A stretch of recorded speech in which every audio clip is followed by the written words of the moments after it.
মুহূর্তে আছেন আপনাদের সবার প্রিয় ডক্টর আলিফ, এবং যার ঘটনা আপনারা সবসময় শুনতে চান, শুনতে পছন্দ করেন, শুনতে ভালোবাসেন। এবং আমন্ত্রণ জানাচ্ছি আমাদের আজকের এই এপিসোডে ঘটনা শেয়ার করার জন্য। উনি যে আজকে ঘটনাটা শেয়ার করেছেন তা আমি পড়ার পরে আপনাদের সবাইকে বলি, আমি পড়ার পরে কমপক্ষে 10 মিনিট চুপ করে বসেছিলাম যে এরকম জিনিসও হচ্ছে, এরকম জিনিসও হয়। যে ঘটনাটা শেয়ার করবো সেই ঘটনা 2015 সালের জানুয়ারি মাসের রাত, তখন 1টা কি 2টা হবে। জাহিদ ভাই হেলান দিয়ে আতশোয়া অবস্থায় বসে বসে কি জানি চিন্তা করছিল। এমন সময় এক পরিচিত জনের ফোন আসে। উনি বলেন যে ওনার এক আত্মীয়র বাড়িতে সমস্যা হচ্ছে, বেশ সমস্যা। উনি যেন কারণটা খুঁজে বের করে এবং সে কি আসতে পারবে কিনা। তো তিনি বলে যে ঠিক আছে আমি যাব, তো মাগরিবের নামাজের পরে যাব। সেদিন রাতে 1টা 2টার দিকে সময় বলা আছে।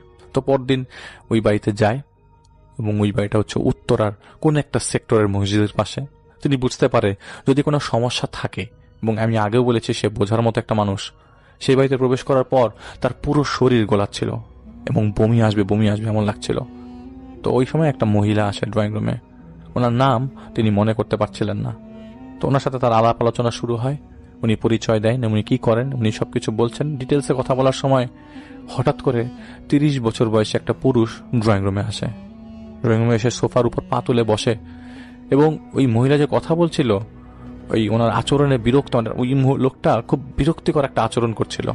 তো ওনার আচরণে বিরক্ত হয়ে হঠাৎ করে কথা বলতে যায়, এমন সময় ঠাস করে ওই লোকটার সামনে থাকা টেবিলটা সজোরে একটা লাথি মারে এবং দৌড় দিয়ে চলে যায়। উনি খুব অবাক হয়ে গেল এবং সেই সময় ওই ভদ্রমহিলা আর্তচিৎকার করে ওঠে এবং ভয়ের চাপ উনি জাহিদ ভাইয়ের পা ধরে এসে হাঁপাতে থাকে যে ঘরে থাকা আত্মীয় স্বজনরা ওই ওনার চিৎকার শুনে চলে আসে। বাট ভদ্রমহিলা কান্না শুরু করে দেয় এবং এত কিছুর মাঝে জাহিদ ভাই কিং কর্তব্য বিমূঢ় হয়ে দাঁড়ায় থাকে এবং কি বলবে বুঝে উঠতে পারতেছে না। হঠাৎ করে আপনার পায়ের সামনে যদি কেউ আপনার পায়ের সামনে পড়ে বসে এবং কান্না করতে থাকে, আপনি কি করবেন? উনি কাঁদতে কাঁদতে চিৎকার করে বলে যে এগুলা হইতেছে, দেখেন এগুলা হইতেছে আমাদের সাথে, আমার ছেলেটারে খাইছে, এখন আমাদেরকে খাবে, আমাদের জীবনটা তছনছ হয়ে গেছে ভাই, আমাদেরকে মেরে ফেলবে। এইভাবে প্রলাপ করছিল এবং সাথে সাথে উনি বেহুশ হয়ে যায়। আর জাহিদ ভাই একদম অপ্রস্তুত, কি করবে, এই মহিলা বেহুশ হয়ে গেছে। তো ওই আত্মীয় স্বজনরা এসে ওই মহিলাটাকে অন্য রুমে নিয়ে যায়। তো তার মামা ওই রুম ভেতর থেকে আসে এবং ভাইরে আরেকটা রুমে নিয়ে যায়, এই যে বলে আগাগোড়া সব বলে এবং বলে যে 2-3 মাস আগে ওনারা একবার গ্রামে গিয়েছিল এবং সপরিবারে, সেটা বগুড়াতে।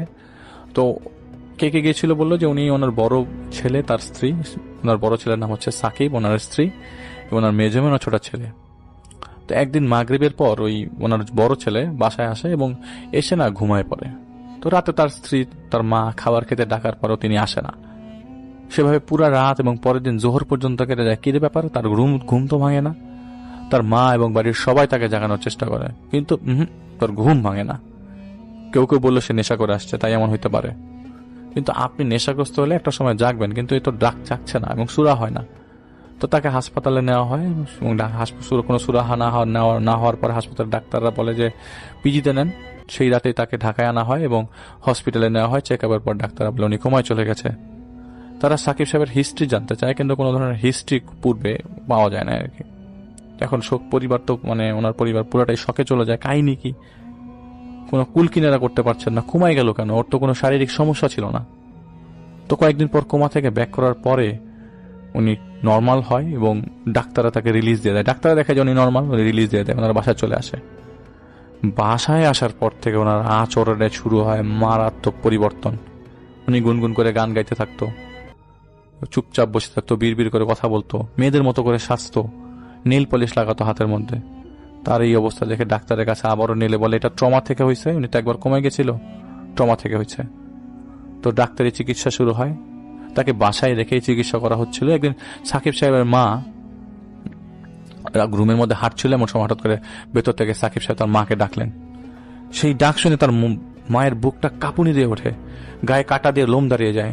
সাকিব সাহেব আবার তার মাকে ডাকে, বলে রুনা আয়, তোর চুলে তেল মালিশ করে দিই। উনার ছেলের দিকে তাকিয়ে দেখে ওনার ছেলে হিংস্র নজরে তার দিকে তাকিয়ে আছে আর একটা ছুরি হাতে দাঁড়িয়ে আছে। বলে আয় মা, তোর চুলে তেল মালিশ করে দিই। তার মা একটা চিৎকার দেয় এবং সাথে সাথে জ্ঞান হারিয়ে ফেলে। সাকিবের স্ত্রী আসে এবং ওনার স্ত্রী এবং তার মা দুইজন ফ্লোরে বেহুশ হয়ে পড়েছিল আর কি। যেহেতু সাকিবের ভাই বোন বাসায় ছিল না, তাই তার প্রতিবেশীদের সাহায্য নেওয়া হয়। তো পরে আর সাকিব সাহেবের হুঁশ আসে না, এবং ওনার মার হুঁশ আসার পর সাকিব সাহেবের মামাকে তিনি ফোন দেয় এবং বলে, সাকিব তো আমি রুমের ভেতর দিয়ে হাঁটতেছিলাম, হঠাৎ করে হুবহু আম্মার কণ্ঠে সে আমার ডাকলো, মানে সাকিব সাহেবের নানির কণ্ঠে তাকে ডাকলো, যেভাবে তার মা তাকে ছোটবেলায় ডাকতো মাথায় তেল মালিশ করার জন্য, ঠিক সেরকম ভাবে হুবহু একই। ওনার ভাই বাসায় চলে আসে তাড়াহুড়া করে। সাকিব সাহেব তখনও বেহুশ। উনি সাকিব সাহেবকে ডাকলেন, ধাক্কা দিয়ে জাগাতে চাইলেন।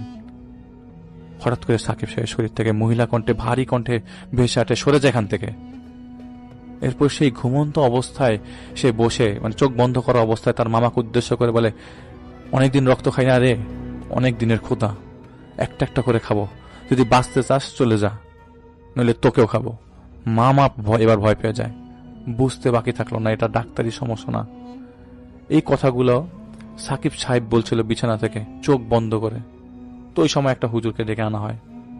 উনি চেহারায় পানি পড়া ছিটায় দেয়, এবং ছিটায় দেওয়ার পর সেই অবস্থায় সাকিব সাহেব মুখ ভেঙচি কাটে। হুজুর পানি না ছিটিয়ে আমল করছিল ওনার পাশে বসে, আর সেই নারী কণ্ঠে সাকিব সাহেবের মুখ থেকে অট্ট হাসি আসে। হুজুর তার সাথে কথা বলার চেষ্টা করে, কিন্তু সাকিব কোনোভাবেই তার সাথে কথা বলছিল না। তো সেই হুজুর চলে যায় এবং যাওয়ার সময় বলে, এটা খুব পাওয়ারফুল জিনের আসর, আপনারা অন্য কারোর সাহায্য নেন।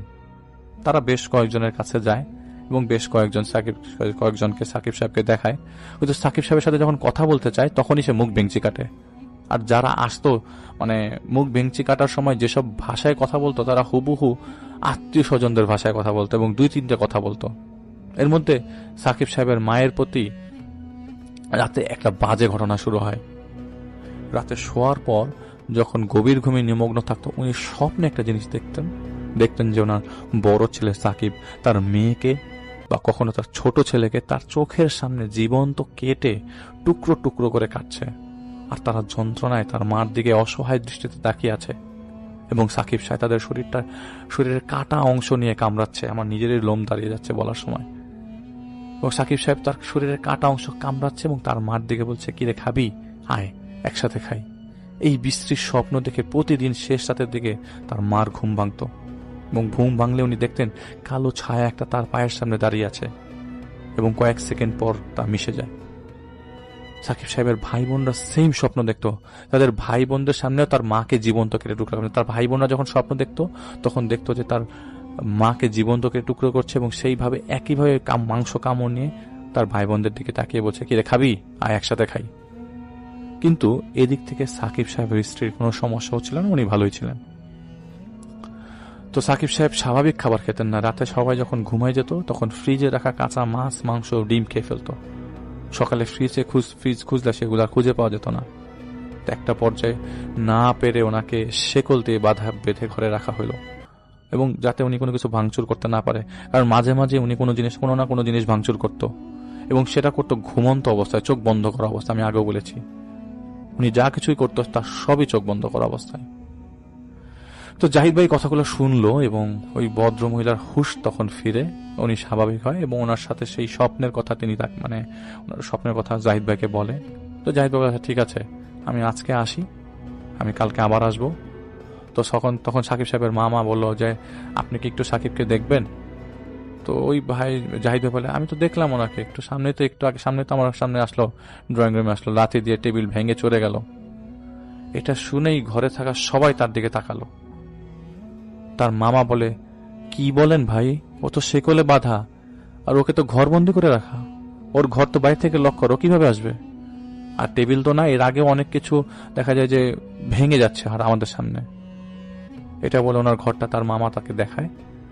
তো জাহিদ ভাইয়ের কিছু ভাবতে চায় নাই। তিনি চলে আসার সময় দরজা ক্রস করবে, এমন সময় সাকিব ভাইয়ের মা তার হাতটা ধরে বলতেই কেঁদে ফেলে আর কি।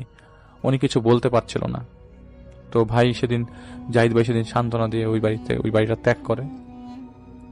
তো উনি সবসময় এশার নামাজটা একটু দেরি করে পড়ে, আর সেদিন সাকিব সাহেবের মায়ের কান্নাটা তার কাছে খুব খারাপ লাগছিল। তো রাতেবেলা তিনি তাহাজ্জুদ পড়ে তার সেই জিনকে স্মরণ করে। তিনি আসার পর প্রথমেই জিজ্ঞেস করে, তুমি কোথায় গিয়েছিলে? জিজ্ঞেস করলেন, সাথে সাথে তিনি বলেন যে, আমি এই জায়গায় গিয়েছিলাম, এই ঘটনা। তো জানতে চাই সাকিবের কি হয়েছে, কেন উনি এমন করছে, আপনি বলেন তো। উনি আমাকে বলেন অপেক্ষা করো। তার মানে উনি জাহিদ সাহেবকে বলেন যে অপেক্ষা করো, বলে উনি চলে যায়। সেই জিনটা চলে যায়। কিছুক্ষণ পরে সেই জিনটা আসে। আর যেহেতু যাচ্ছ ওদের বাড়িতে, তাই যা যা দেখবে, যা যা বুঝবে, তা তাদের কাউকে বুঝতে দিবে না। এটা তাকে বলছে, সাথে সাথে চলে আসবা, কিন্তু এই কথাটা মনে রেখো, তুমি সাকিবকে আয়নার সামনে রাখবা। এরপর তিনি জাহিদ ভাইকে মোমবাতি দেয় 5টা, বলে এই বাতিগুলো ওই পরিবারের 5 জনের নাম লিখে আয়নার সামনে জ্বালাই দিবা। মোম জ্বালানোর সময় তুমি তাদের সবাইকে এক জায়গায় একত্র করবা এবং তাদের 5 জনের প্রতিফলন আয়নায় দেখবা। বাকিটা তুমি নিজে নিজে বুঝে যাবা। আরো কিছু ব্যাপারে শিখিয়ে দেয়। তিনি চলে যাওয়ার সময় বলে, এই কথাটা মনে রেখো, ফুলবানু কিন্তু বেলি ফুলের গন্ধ সহ্য করতে পারে না। তো ওনার কাছে, জিনের কাছে জাহিদ ভাই জিনিসটার বিষয় জানতে চায়, বলে কথাটা তুমি মনে রাখবা, উত্তর তুমি পেয়ে যাবা। এটা বলে উনি বিদায় নিয়ে চলে যায়। তো সেদিন মাগরিবের নামাজ পড়ে তাদের বাসায় চলে যাওয়া হয়। তখন ঘরে তাদের অনেক আত্মীয় স্বজন ছিল, সাকিবের মামারা এবং তাদের পরিবার। তো জাহিদ ভাই এত লোক দেখে অবাক হয় নাই, বরং তার মাথায় কেবল একটা জিনিস ঘুরছে, ফুলবানু কিন্তু বেলি ফুলের গন্ধ সহ্য করতে পারে না। তাই তিনি আসার আগে একটা বেলি ফুলের মালা ছিঁড়ে তার পকেটে নিয়ে আসছিল, এই আশায় যে এই ফুলের গন্ধতে কিছু না কিছু একটা হবেই। তিনি পুরো ফ্ল্যাট অন্ধকার করে দেয়। তাদের পরিবারের 5 জনের নাম লেখা হয় 5টা মোমবাতিতে এবং আয়নার সামনে রাখা হয়। তো ওই বাইরে থেকে স্ট্রিট ল্যাম্পের আলো আসছিল, তাই আবছা আলোয় দেখা যাচ্ছিল সবকিছু। সাকিব সাহেব তখন উন্মত্ত হয়ে গেছে, হুমকি দিচ্ছে, কান্নাকাটি এবং দাপড়াচ্ছে। অনেক কষ্টে বেশ কজন মিলে তাকে সেই ঘরে আয়নার সামনে এনে অনেক কষ্টে তার আয়নার সামনে বসানো হলো। এবং এই জাহিদ ভাইয়ের কাছে কিছু আমল করা পানি ছিল এবং সেটা তার উপরে ছিটায়। এই ছিটানোর পরপরই ওই লোকটা মাথা নিচু করে বসে পড়ে, সাকিব সাহেব। এবং জাহিদ ভাই বলে বাকি সদস্য তার মা, ভাই, বোন, স্ত্রীকে বসায় দেয় এবং সেই মোমগুলো জ্বালায় দেয় এবং তাদের বলে সবাই আয়নার দিকে তাকায় থাকেন। তারা তাকায় থাকে। আর তখন সাকিব সাহেব গত 1 মাসের মধ্যে প্রথমবার চোখ খুলে, কিন্তু তার দিকে তাকিয়ে থাকে, মানে জাহিদ ভাইয়ের দিকে ওই সাকিব সাহেব তাকিয়ে আছে। তো জাহিদ ভাই জানতো এরা সাকিব সাহেব না। এর মধ্যে তিনি আয়নায় বারবার তাকাচ্ছিল জাহিদ সাহেব। তো তিনি জাহিদ ভাই বারবার আয়নায় দেখছিল যে আয়নায় মানে সাকিব সাহেবের স্ত্রী ছাড়া বাকি সবার মুখটা কেমন যেমন বিদঘুটে লাগছিল এবং সাকিব সাহেবের চেহারার বদলে একজন কুৎসিত কালো মোটা ঠোঁটের একটা কালো শাল জড়ানো মহিলাগুলোর চোখ লাল, তাকে আয়নায় দেখা যাচ্ছিল। রাগ নিয়ে তিনি তার মানে সাকিব জাহিদ ভাইয়ের দিকে তাকিয়ে আছে। তো জাহিদ ভাইয়ের বুকটা ধক করে ওঠে। জাহিদ ভাই তার মা এবং তার পরিবারের দিকে তাকিয়ে দেখে সেভাবেই তাকিয়ে আছে তার আয়নার দিকে। তারা স্বাভাবিক ছিল, কিন্তু আয়নাতে তিনি তাদের অন্যভাবেই দেখছিল। তো জাহিদ ভাই হঠাৎ করে কি মনে করে যেন বেলি ফুলের মালাটা সাকিব ভাইয়ের মুখে ছুঁড়ে মারে, আর তখনই মোমগুলো ধূপ করে নিভে যায়। জাহিদ ভাই ঘরে আলো জ্বালায় এবং মোমগুলো হাতে নেয়। মোমগুলো হাতে নিয়ে দেখে একটা মোম ছাড়া বাকি সবগুলো মোম ভেঙে গেছে। আর যে মোমটা ভাঙেনি সেই মোমটা হতো সাকিব সাহেবের স্ত্রীর, যেটা সাকিব সাহেবের স্ত্রীর নাম লেখা ছিল। তো জাহিদ ভাই বুঝে ফেলে এই ঘরের সমস্যার মূল হচ্ছে সাকিব ভাইয়ের স্ত্রী। সেই রাতে জাহিদ ভাই তার জিনকে সবকিছু বলে। তিনি বলেন এই মেয়েটার পূর্বে এক ছেলের সাথে সম্পর্ক ছিল, কিন্তু পারিবারিকভাবে এইখানে বিয়ে হয়ে যায় 6 মাস আগেই। এখন এই মেয়ে এবং তার প্রেমিক এক কবিরাজের মাধ্যমে আদমখোর দেওকে সাকিব ভাইয়ের উপরে চালান করে, যাতে সাকিবকে সেই দেও মেরে ফেলে এবং তার স্ত্রী তার পাগলামির দোহাই দিয়ে ডিভোর্স দিয়ে যেন চলে যেতে পারে। তো জাহিদ ভাই বলে এটা তো স্বীকার করবে না কোনোভাবেই। তখন তিনি বলে না, স্বীকার করুক আর না করুক সে বলে দিবে, তোমাকে একটা বুদ্ধি শিখিয়ে দিই। তো জাহিদ ভাই বলে হ্যাঁ কি বুদ্ধি? বলে যে তুমি এক কাজ করো, তুমি একটা জিনিস মানে একটা জিনিস আছে, আমি তোমাকে সাকিবের উপরে সাকিবকে দিব খাওয়ার জন্য, এবং সবাইকে ডাকবে ওই সময় যেন সবাই উপস্থিত থাকে ঘরের সামনে সাকিবকে জিনিসটা খাওয়ানোর সময়। তো পরদিন পুনরায় সে তার বাসায় যায়। সেই জিনের কথা মতো কিছু আধা সেদ্ধ মাংসের ব্যবস্থা করা হয়। সাকিব সাহেব সেইভাবেই মানে বেহুশ হয়েছিল, মানে চোখ বন্ধ, কিন্তু উনি বসে আছে বা দাপড়াচ্ছে এরকম অবস্থা আর কি। তো খাবার ওনার সামনে আনার পর উনি জেগে ওঠে এবং তাড়াহুড়া করে সেই মাংসটা খায়। সেই মাংসতে আগেই জাহিদ ভাইয়ের জিন একটা তদবির করে দিয়েছিল। তো মাংস মুখে নিতেই সেই দেহ যন্ত্রণা গঙ্গাতে থাকে। একটা সময় বলতে থাকে, আমার খুব যন্ত্রণা হচ্ছে, আমি আগুনে জ্বলছি, আমাকে ছেড়ে দে, হাত পা ছোড়াছুড়ি করতে থাকে। তখন জাহিদ ভাই কোরআন শরীফ থেকে সূরা কাহফের 40 থেকে 89 নম্বর আয়াত পড়ে তার মুখে, তার শরীরে ফু দেয়। সে বসে পড়ে।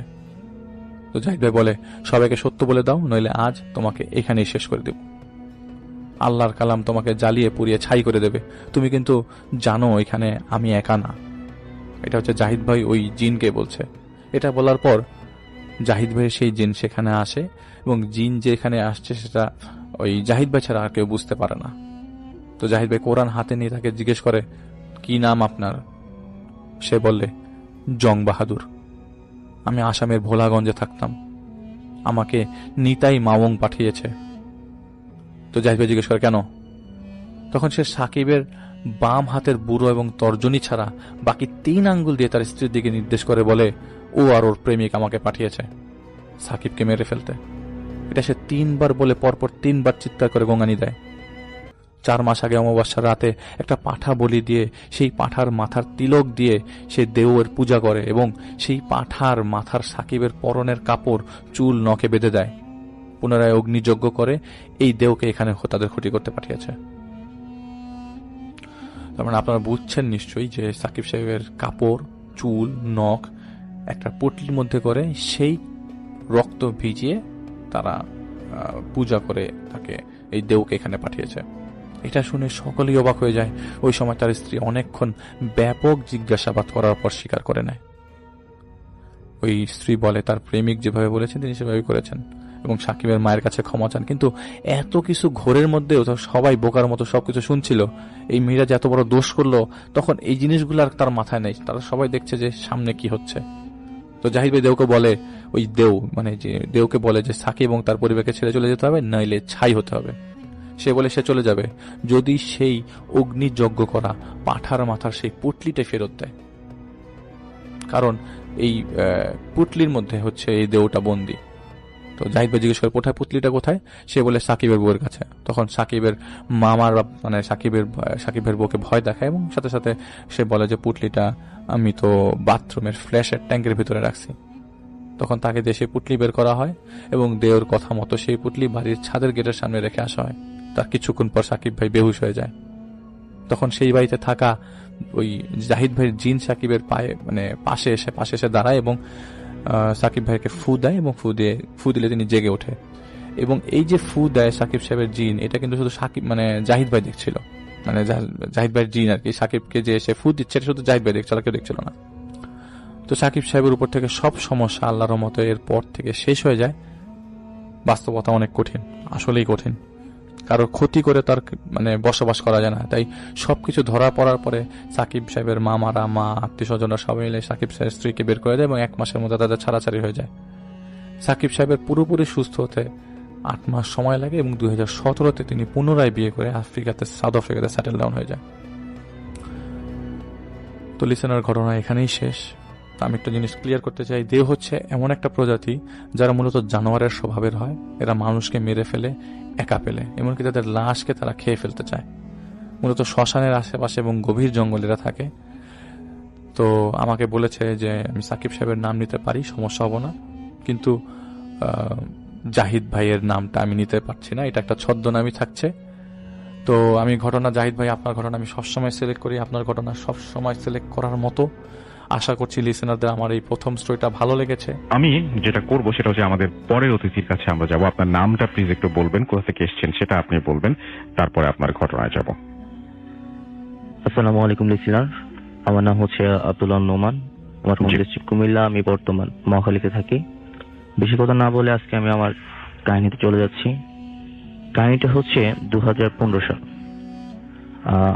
2015 সালে 16 সালে আমি এসএসসি ক্যান্ডিডেট ছিলাম। তো সেই সুবাদে 2015 সালে আমি হোস্টেলে উঠেছি, রোজার পর ঈদের পর। তো হোস্টেলের কাহিনী বলতে কিছু কথা বলা যাচ্ছে। আমাদের হোস্টেলটা ছিল বাড়ির ভিতরে, ওইখানে থাকার সিস্টেম ছিল, কিন্তু খাবারের কোনো সিস্টেম ছিল না। অনেকে বাড়ি থেকে খাবার আনতো, আর আমি পাশে একটা কলেজে হোস্টেল ছিলাম, ওইখান থেকে খাবার আনতাম। তো আমাদের 6টা রুম ছিল। প্রথম নাম্বার রুমে স্যার থাকতো, আর বাকি 5টা রুমে আমরা স্টুডেন্ট থাকতাম, তারপর একটা স্টোরুম। তবে আমি কাহিনী চলে যাচ্ছি। ঈদের পর পর স্যার, তখন আমাদের যে গার্ড স্যার ছিল তখন তিনি আসেনি। তো সবাই আমরা 2 নম্বর রুমে বসে সবাই আড্ডা দিতেছি, অনেকক্ষণ গান নাচ অনেকক্ষণ করার পরে রাত তখন 11টা মেবি বাজে। তো আমার একটা ফ্রেন্ড ওয়াশরুমে পাইছে, ওয়াশরুমে যাচ্ছে। তো ওয়াশরুমে যাইতে হলে ওই স্টোরুমটা ক্রস করতে হয়। সে যাওয়ার পথে একটা বাচ্চার কান্না তার কানে লাগে আর কি। সে প্রথমে পাত্তা না দিয়ে চলে গেছে, তারপর ওয়াশরুম করার তো আস্তে আস্তে কান্নাটা বাড়তে থাকতেছে। তো সে সেই সুবাদে পিছনে তাকানোর পর দেখতে 6 মাসের বাচ্চা তার দিকে অবাক দৃষ্টি তাকিয়ে কান্না করতেছে। সে একটা দৌড় মেরে আমাদের দরজার সামনে এসে সেন্সলেস হয়ে গেছে। আমরা সবাই ধরাধরি করে ওর বিছানার উপর নিলাম, মাথায় বালতিতে পানি ঢাললাম। ঢালার পর আমরা তার থেকে কাহিনীটা শুনি। শোনার পর থেকে আমরা প্রত্যেকজন প্রায় 25 জন স্টুডেন্ট ছিলাম, সবাই ভয় পেয়ে গেছি। তারপর নিত্য নতুন আমাদের এই প্রবলেমটা হইতেছে। হঠাৎ করে দেখতেছি যে আপনার ওই রাতে প্রবলেমটা বেশি হতো। আর আমাদের স্যার যিনি ছিলেন 10টা বাজে, তিনি তার বাসার পাশে ছিল বিদায় তিনি চলে যেতেন হোস্টেল থেকে। হঠাৎ করে রাত 10টা বাজে দেখা যেত যে হঠাৎ করে আপনার টিনের উপর কিছু পড়তো, মানুষের মতো একটা থাপ করে আওয়াজ হতো। তারপর মানুষ যেভাবে হাঁটে সেরকম আওয়াজ হতো। আর বিশেষ একটা ঘটনা হচ্ছে যে আমরা খাবার, যেহেতু আমাদের সুবিধা ছিল না, আমরা রাত্রে কেক নিয়ে আসতাম সকালে খাওয়ার জন্য। দেখা যাইত যে আমরা কেক আমাদের যেই ব্যাগে রাখতাম, তালা দিয়ে রাখতাম। কেকটি ব্যাগে প্যাকেট ছিল, কিন্তু প্যাকেটের ভিতরে কেক কোনো সময় থাকতো না। এটা মনে করতাম যদি ফ্রেন্ড সার্কেল খেয়ে ফেলতো, এমন না। কেকের প্যাকেট থাকতো কিন্তু কেকের ভিতরে কেকটা থাকতো না। তো একদিন ঝগড়ার বিবাদে আমাকে 6 নম্বর রুম থেকে 4 নম্বর রুমে ট্রান্সফার করা হয়। তো এই রুমটা দীর্ঘদিন বন্ধ ছিল। তারপর আমি আমার একটা ফ্রেন্ড ছিলাম, তো ওই 4 নম্বর রুমে যাওয়ার পর থেকে আমার সাথে এই কাহিনীটা হয়েছে।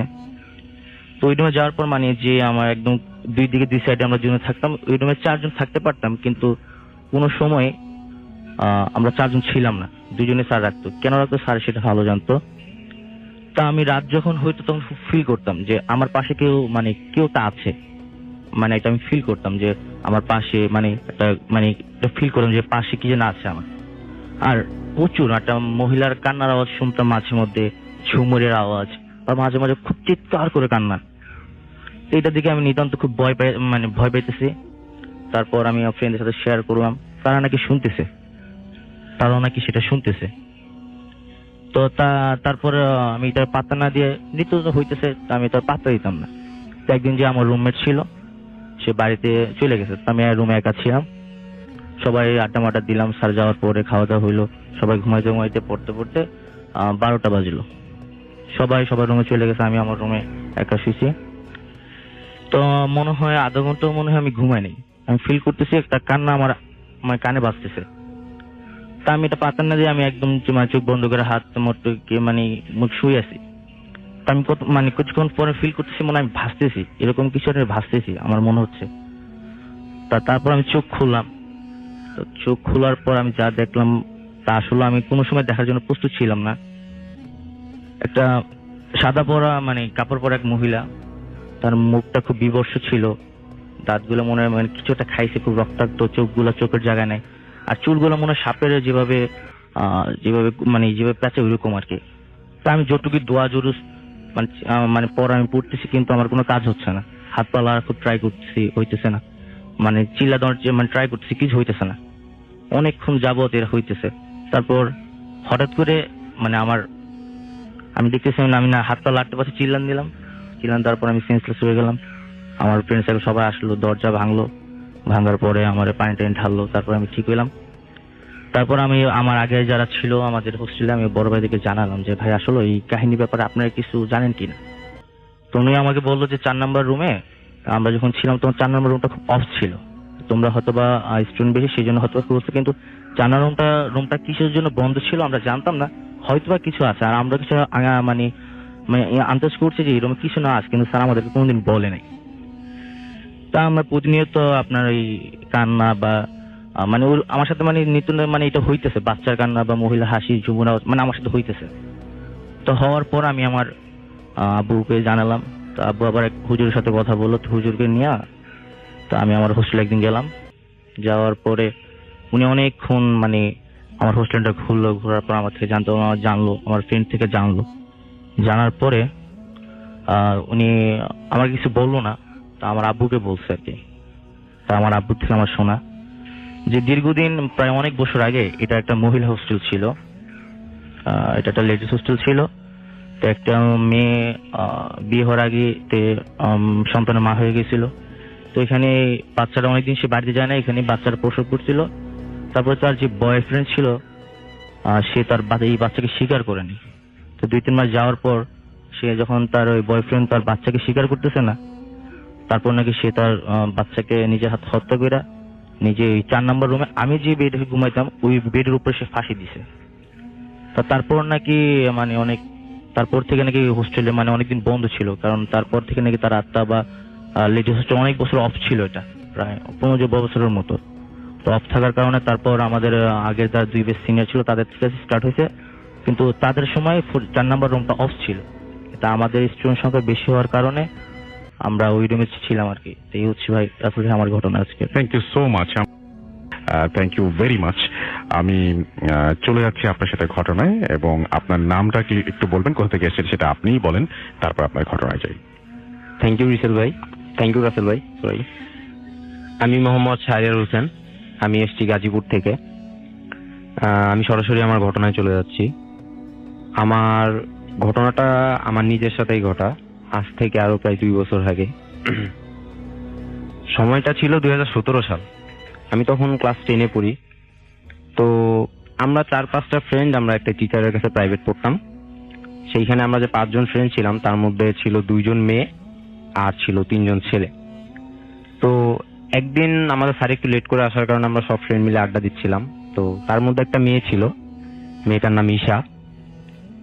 মেয়েটা বলতেছিল যে ও নাকি কিছু একটা ফিল করে, যে ওর আশেপাশে কেউ আছে, ও মাঝে মধ্যে চিল্লানোর আওয়াজ পায়, বা এরকম যে ওর বাসার উপরের তালা যেটা অনেকদিন যাবত বন্ধ করেছিল সেখানে হয়তো মানে কোনো ফ্যামিলি মেম্বার এখনো আছে, সেখানে বাচ্চার দৌড়াদৌড়ি, ফ্যামিলির নয়েজ এক্সেট্রা এক্সেট্রা সে শুনতে পায়। কিন্তু সে পরের দিন সকালবেলা উঠে যখন তার মাকে যখন সব ঘটনা বললে পরে তার মা বলে যে না, তার মা কিছু শোনে না, ইনফ্যাক্ট তার বাবাও কিছু শোনে না, পুরো বিল্ডিং এর কেউ কিছু শোনে না, শুধুমাত্র ওই সব সময় শোনে। তো তখন আমাদের বলেছিল যে আমরা যখন জিজ্ঞাসা করছিলাম যে উপরের রুমটা কি জন্য বন্ধ, তখন সে বলেছিল যে তার উপরের রুমটা বন্ধ কারণ তাদের ওই রুমে প্রায় 2 বছর আগে, 2015 বা 16 সালের দিকে হয়তো ওই রুমে কেউ একজন, কোনো একটা মেয়ে সুইসাইড করছিল ফাঁস নিয়ে। তো যার কারণে তারপর থেকে ওই রুমে আর কাউকে উঠতে দেওয়া হয় না, ওই রুম সবসময় অফ থাকে। তো আমি আর আমার বেস্ট ফ্রেন্ড মোনায়েম, আমরা দুজন ওইটা নিয়ে অনেক মজা নিলাম। আমরা দুজন বললাম যে না, এগুলা কিছু না, তুই আমাদের ভয় পাওয়ানোর জন্য এগুলা বলতেছিস, এক্সেট্রা এক্সেট্রা, অনেক মজা নিলাম। তখন ও বললো যে ঠিক আছে, তাহলে তোরা যদি এগুলা দেখতে চাস একদিন আমার বাসায় থাক, আমার বাসায় থাকলে তোরা বুঝতে পারবি, তোরা জিনিসটা হয়তো তোরাও ফিল করতে পারবি। তো তখন আমি আর মোনায়েম দুইজনে চিন্তা করলাম যে কি করা যায়, বললাম যে ঠিক আছে তাহলে একদিন থাকি। তো বিষয়টা, এই ঘটনাটাও আবার আমাদের একটা বড় ভাই আরাফাত হোসেন হৃদয় ভাই, ওনার সাথেও শেয়ার করলাম। তো উনিও বললো যে ঠিক আছে, সমস্যা নেই, তোমরা একদিন গিয়ে থাকো, থেকে দেখো কি হয়। পরে আমি আর মোনায়েম একদিন একটা ডেট ঠিক করলাম যে আমরা একদিন যাবো, এখানে গিয়ে তারপর থাকবো। আমাদের ফ্রেন্ড ঈশাকেও আমরা বললাম যে আমরা অমুক দিন আসতেছি। তো আমরা দুইজনই আমাদের বাসায় কিছু জানাইনি, কিছু না জানাই জাস্ট এমনিতেই নর্মালি আমরা বলছি যে আমরা বাইরে থাকবো।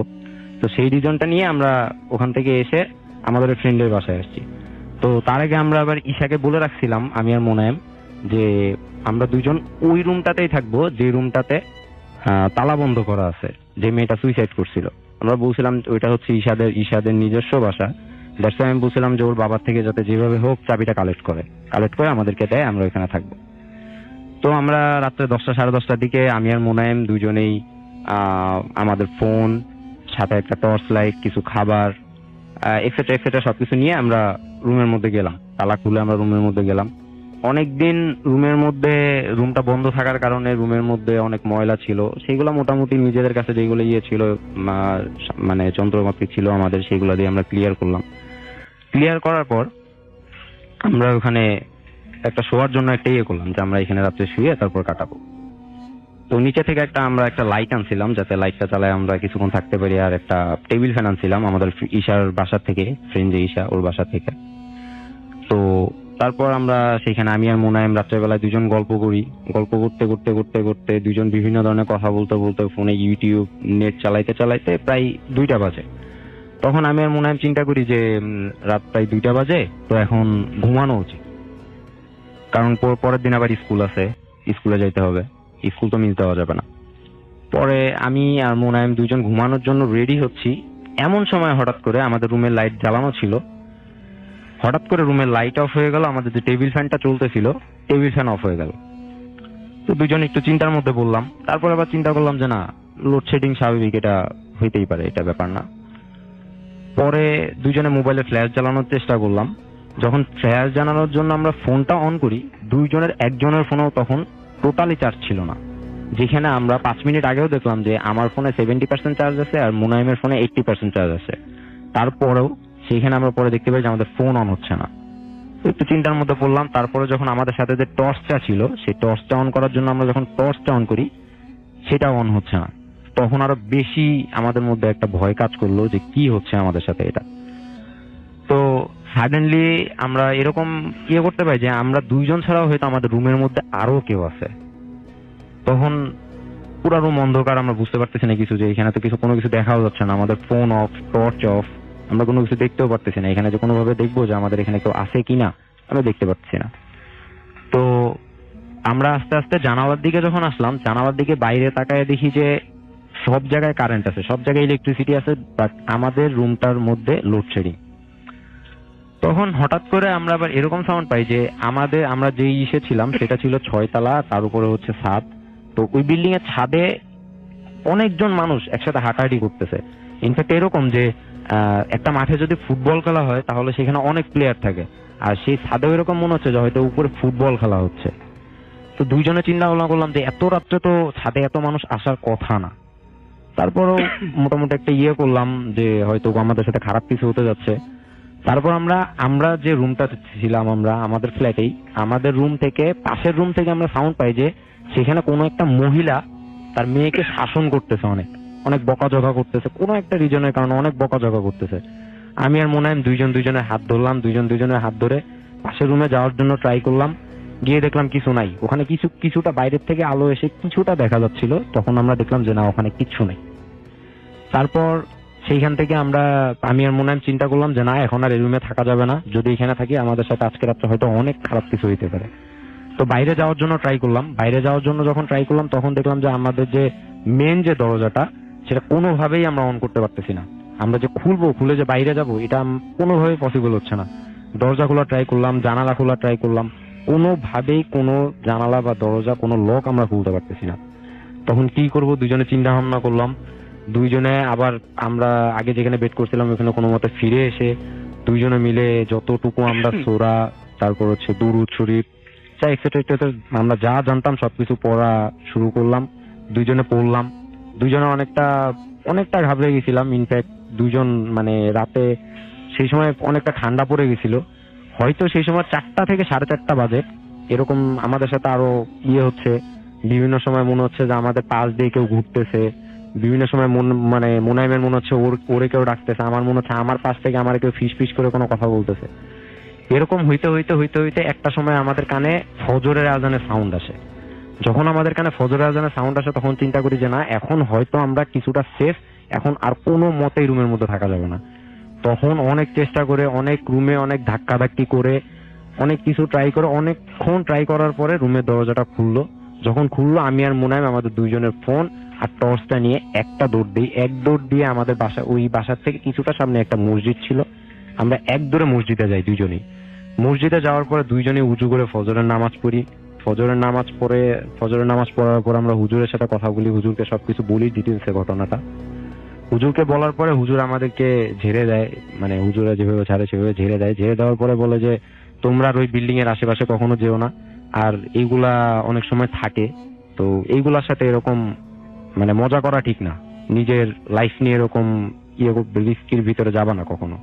তারপর আমরা দুইজন সকালবেলায় বাসায় চলে আসি, আমাদের যার বাসায় চলে আসি। বাসায় আসার পরে গোসল করে আমাদের তখন আর শরীরে এতটুকু শক্তি ছিল না যে আমরা তখন আবার স্কুলে যাব।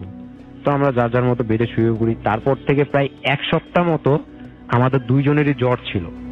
তো 1 সপ্তাহ পরে আমরা যখন সুস্থ হয়ে আমরা যখন স্কুলে ব্যাক করি, তখন আমাদের ফ্রেন্ড ঈশা, যার বাসায় আমরা ছিলাম, সে আমাদেরকে বলে যে তোরা সকালবেলায় আমার দরজায় নকও করলি না, কোনো কিছু করলি না, তোরা আমার বাসার সামনে চাবিটা দিয়ে চলে গেলি, এটা তো ঠিক হলো না, আমার তো একবার বলে যাবে। আমি চিন্তা করতেছিলাম তোরা এই 7 দিন স্কুলে আসছি না, কিন্তু আমরা কিন্তু ভাইয়া ওই চাবিটা লকও করি নাই বা রুমটাও লক করি নাই, আমরা দরজা খুলে আমরা দৌড়ে চলে আসছিলাম।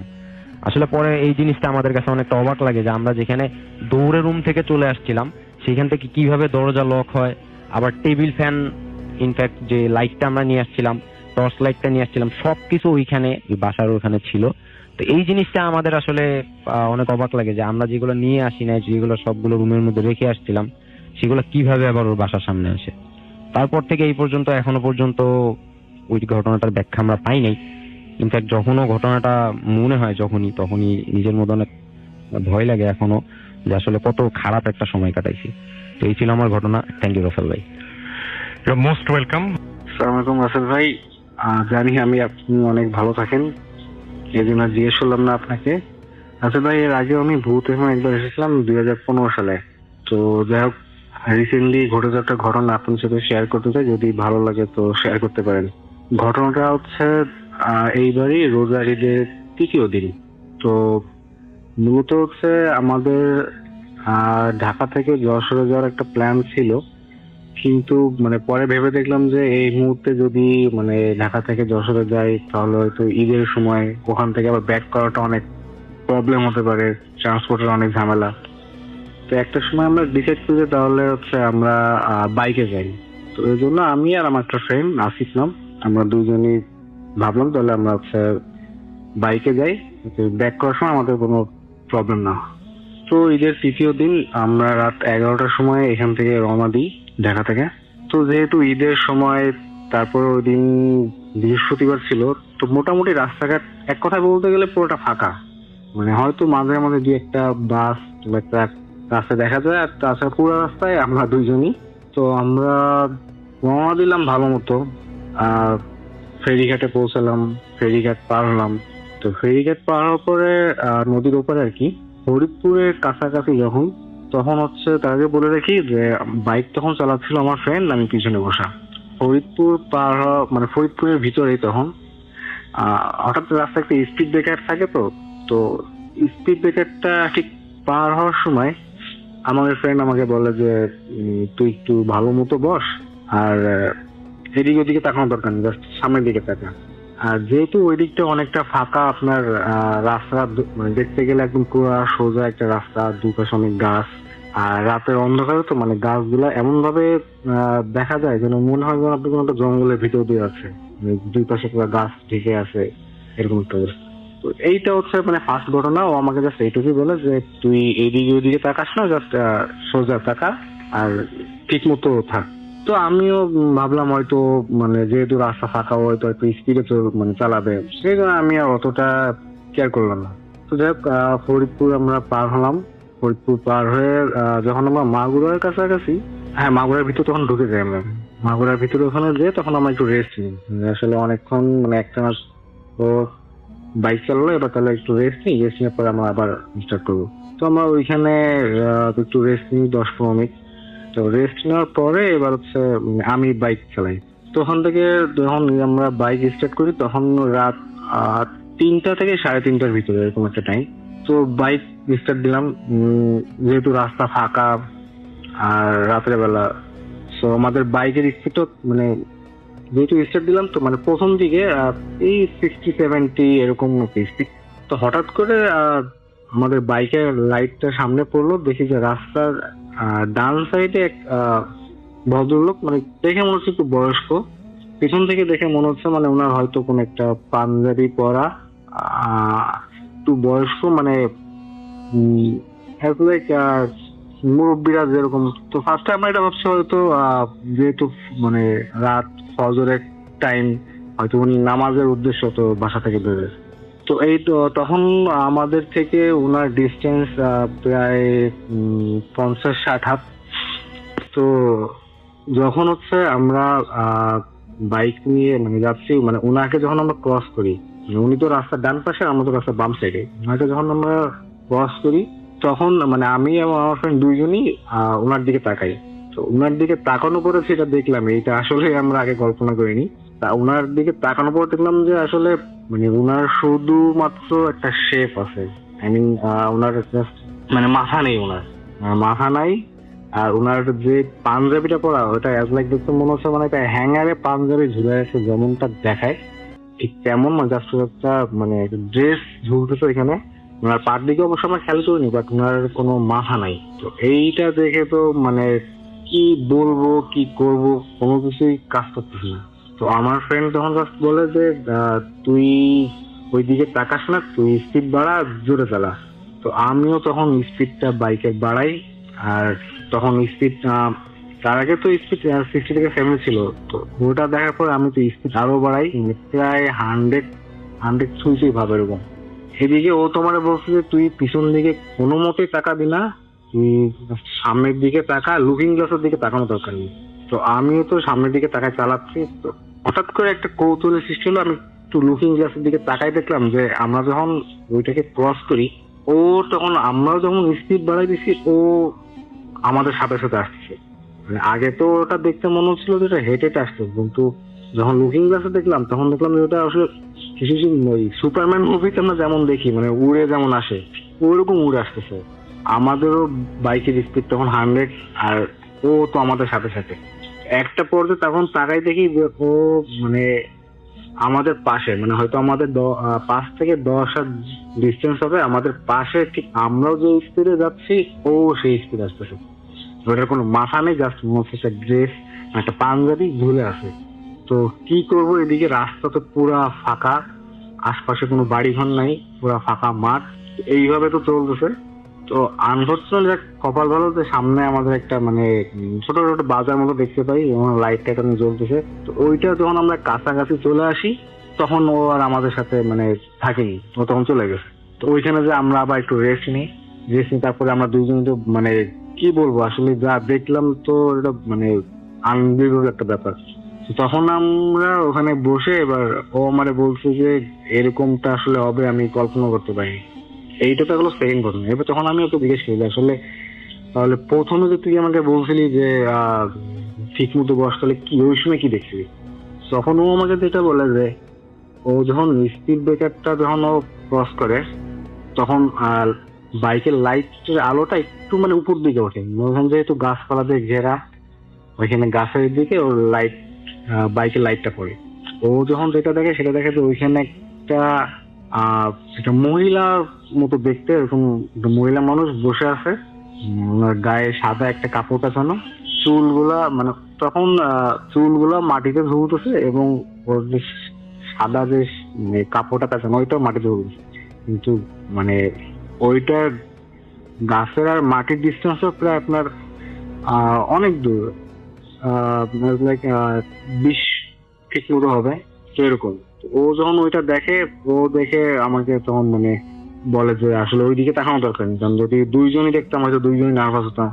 তো ও নাকি ওইটা দেখছে, যখন ওই লাইটটা পড়ছে তখন ওইটা দেখছে, দেখার পরে ও আর আমাকে কিছু বলেনি, বাট ও নাকি স্পিড ব্রেকারটা পাওয়ার উপরে একটা জিনিস খেয়াল করে দেখে যে লাস্ট টাইম আমরা যেটা দেখলাম যে আমাদের সাথে এটা যেভাবে আসছিল ওইটাও নাকি ঠিক ওইভাবে আমাদের সাথে আসতেছিল। তো দেখ কিছুক্ষণ পরে ও ওইটা দেখিনি, এই জন্য আমাকে তখন আর নোটিস করিনি, আর আমি অতটা খেয়াল করিনি। এই হচ্ছে আসলে আমাদের একটা এক্সপিরিয়েন্স শেয়ার করলাম, যদি ভালো লাগে তাহলে শেয়ার করবেন। ঘটনাতে চলে আসছি। জি, চাকরির সুবাদে আমি ঢাকা থেকে চিটাগাং যাওয়া একটা ছিল। তো আমি ঢাকা থেকে চিটাগাং যাওয়ার উদ্দেশ্যে আপনার মতিঝিল আরামবাগে বাস কাউন্টারে এখানে দাঁড়িয়েছিলাম। তো আমি আসলে একটা ফার্মাসিউটিক্যাল কোম্পানিতে আছি। তো আমার পরিচিত কিছু আপনার অ্যাম্বুলেন্সের ডাক্তার ড্রাইভার ছিল। তো ওইখান থেকে ওই আরামবাগে স্টেশন থেকে আমার একটা পরিচিত অ্যাম্বুলেন্সের ড্রাইভার বললো যে ভাই কোথায় যাবেন? তো আমি বললাম যে আমি চিটাগাং যাবো। তো বললো যে আমি তো ওখানে যাচ্ছি, ঢাকা মেডিকেল থেকে শুধু একজন লোক নিব, তারপর আপনার সাথে একসাথে চলে যাই। তো বললাম ভাবলাম ঠিক আছে, ওকে, একজন যদি কোম্পানি দেয় এর সাথে অ্যাম্বুলেন্সে চলে গেলে তাড়াতাড়ি চলে যেতে পারবো। তো আমি ওর সাথে গাড়িতে উঠে অ্যাম্বুলেন্সে উঠে ঢাকা মেডিকেল যাই। যাওয়ার পর ওইখানে দাঁড়িয়ে একটু চাটা করি। এর মধ্যে দেখি যে একটা কফিন অ্যাম্বুলেন্সের কাছে নিয়ে আসা হচ্ছে। তো আমি জানতাম না যে আসলে অ্যাম্বুলেন্সে কি যাচ্ছে। আমি ভাবছিলাম হয়তো রুগী বা কোনো অন্য কিছু যাচ্ছে। কফিন বা লাশ যদি জানা হতো তাহলে আমি অবশ্যই যেতাম না, কারণ আমি এগুলোতে একটু ভয়ে থাকি। তো আপনার যখন কফিনটা দেখি তখন দেখি যে আপনার কফিনটা সম্পূর্ণ মানে ইনটেক করা। কফিনটা ভিতরে ঢোকানোর পরে টাকা আমি ড্রাইভারকে বললাম যে তুমি কি উঠাইলা, ভাই কফিন। পরে বললাম যে লোকজন কি সাথে যাবে না, না আসলে ডেড বডি তো মারা গেছে, সরি আপনার আত্মহত্যার তো আপনার এটা এভাবে নিয়ে যেতে হবে। তো যথারীতি গাড়িতে ওঠানোর পর গাড়ি স্টার্ট করলো। গাড়ি স্টার্ট করার পর আমরা কুমিল্লা না সরি 14 গ্রাম পর্যন্ত নরমালি যাই। 14 গ্রামে যাওয়ার পর আমরা খাওয়া দাওয়ার জন্য রাস্তায় ব্রেক নিই। ব্রেক নেওয়ার পর আপনার রাস্তার পাশে হাইওয়ের পাশে একটা রেস্টুরেন্টে খাওয়া দাওয়া করে ওইখান থেকে গাড়িতে উঠি। গাড়িতে ওঠার পর ওইখানে যারা আছে তারা জানে যে ওই সাইডের যে রাস্তাগুলো ওগুলাতে আপনার গাড়ির যে গতিবেগ ঘন্টায় কমপক্ষে 90-100 এরকম পাওয়ার থাকে। তো আমাদের গাড়িতে শো করতেছে 90 কিলোমিটার পাওয়ার শো করতেছে আর কি গাড়ির গতিবেগ। বাট আমাদের কাছে মনে হইতেছে গাড়ি আরো অনেক স্লো যাচ্ছে। শো করতেছে 90 কিলোমিটার পাওয়ার, কিন্তু মনে হইতেছে 40 কিলোমিটার পাওয়ার গাড়ি যাচ্ছে। আর গাড়িতে আমরা 2 জন আর ডেড বডি 3টা, বাট মনে হইতেছে যেন 4-5 জন আমরা গাড়িতে আছি বা গাড়িটা আরো লোড। তো শরীরটা একটু ভালো লাগতেছিল। তো ড্রাইভারের দিকে আমি তাকাচ্ছিলাম। ড্রাইভার বলতেছে ভাই আপনি অন্যদিকে তাকিয়ে করেন না, আপনি সামনের দিকে তাকিয়ে থাকেন, কোনো দিকে তাকানোর দরকার নেই, আপনি আপনার মতো করেন। তো আমি কানে হেডফোন লাগিয়ে একটু চোখে তন্দ্রার মতো আসছিল। তো আমি চেয়ারের সাথে করে শুয়ে গেছিলাম। তো কখন যে চোখে হালকা ঘুমে এসে পড়ে আমি বুঝতে পারিনি। তো একটু সামনে যাওয়ার পর আইল্যান্ডের উপর দিয়ে মনে হয় দেখে নাই বা ও কি ওয়ার্ডস আমি যাওয়া বলতে পারবো না, আইল্যান্ডের উপর দিয়ে ব্রেক না করে আপনার গাড়িটা স্ট্রেট সামনের দিকে এগিয়ে নিয়ে যায়। তো এগিয়ে নিয়ে যাওয়ার পর আইল্যান্ডের উপর দিয়ে যাওয়ার সাথে সাথে আপনার প্রচন্ড একটা ঝাঁকুনি অনুভূত হয়। আমার মাথাটা গিয়ে অ্যাম্বুলেন্সের যে ছাদের সাথে বাড়ি খায়। তো প্রচন্ড ব্যথা হয়। ব্যথা পাওয়ার সাথে সাথে ড্রাইভার জিজ্ঞেস করে কি হয়েছে, ভাই কিছু দেখেন না? না দেখলে থাক, সমস্যা নাই, কিছু হয় নাই, আমি ফলো করি নাই, ঘুম চোখে গাড়ি চালাইতেছি তো যাক ব্যথা পার নাই তো। না বললাম যে না কোনো ব্যথা পাইনি, সমস্যা নেই। আচ্ছা ঠিক আছে, আপনি পিছনে থাকেন, আপনি জাস্ট শুধু সামনে দিকে তাকিয়ে থাকেন, আমরা সমস্যা নেই, একটু করেন আর দোয়াটা পড়েন, কোনো নেই। তো যখন দোয়াটা পড়ার কথা বললো বা যখন আমি ব্যথা পেলাম তখন আমার কাছে গাটা একটু ভালো লাগলো। আমি একটু বুঝতে পারলাম যে মনে হয় কোনো প্রবলেম হচ্ছে। তখন ও যে সামনে যে আমাদের গাড়ির ভিতরে যে লুকিং গ্লাস বা মিরর যেটা বলি, ওইটা রুমাল দিয়ে ঢেকে দিল। বললাম ওইটা ঢাকতেছে কেন?